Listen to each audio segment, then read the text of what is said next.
ஒரு positive energy எங்கே இருக்குது அப்படின்னா இந்த யுனிவர்சல் என்று சொல்லக்கூடிய பிரபஞ்சத்தில் நிறைஞ்சிருக்கு. நீங்கள் என்ன தேடுறீங்களோ அவங்க உங்களை தேடி வருவாங்க. அதுதான் இந்த நிதர்சனமான உண்மை. நீங்கள் என்ன தேடிட்டுருக்கீங்க?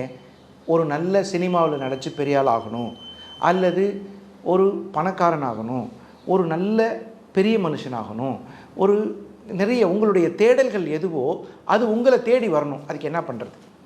நான் சொல்கிறேன், ஒரு நாளைக்கு 2 நிமிஷம் கண்ணை மூடி நம்ம கையில் வச்சுருக்கவே இந்த செல்ஃபோன் அதை தூரமாக வச்சுட்டு 2 நிமிடம் கண்மூடி தியானம், அது உங்களுக்கு கண்டிப்பாக சப்போர்ட் பண்ணும்.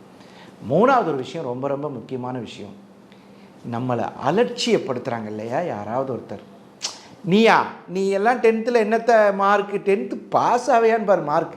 அந்த அலட்சியத்தை நீங்கள் அலட்சியப்படுத்திடுங்க. அதுதான் அதில் முக்கியமான விஷயம்.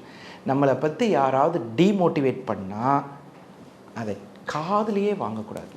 நீங்கள் ஏற்கனவே ஜெயிக்க பிறந்தவர்கள், ஏற்கனவே நீங்கள் பாசிட்டிவ் எனர்ஜியோடு பிறந்திருக்கீங்க. அந்த மாதிரி யாராவது வந்தால் கண்டிப்பாக அவாய்ட் பண்ணிடுங்க.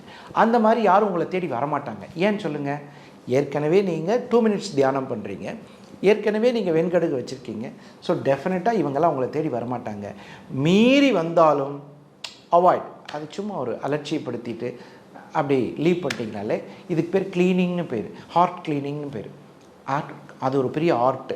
ஸோ இந்த மாதிரி விஷயங்கள்லாம் நீங்கள் செஞ்சாலே பாசிட்டிவ் எனர்ஜி உங்களை பார்த்தா மற்றவங்களுக்கு வரும். ப்ராக்டிக்கலாக சந்திப்போம். இதை செஞ்சு பார்த்துட்டு சொல்லுங்கள். வாழ்த்துக்கள்.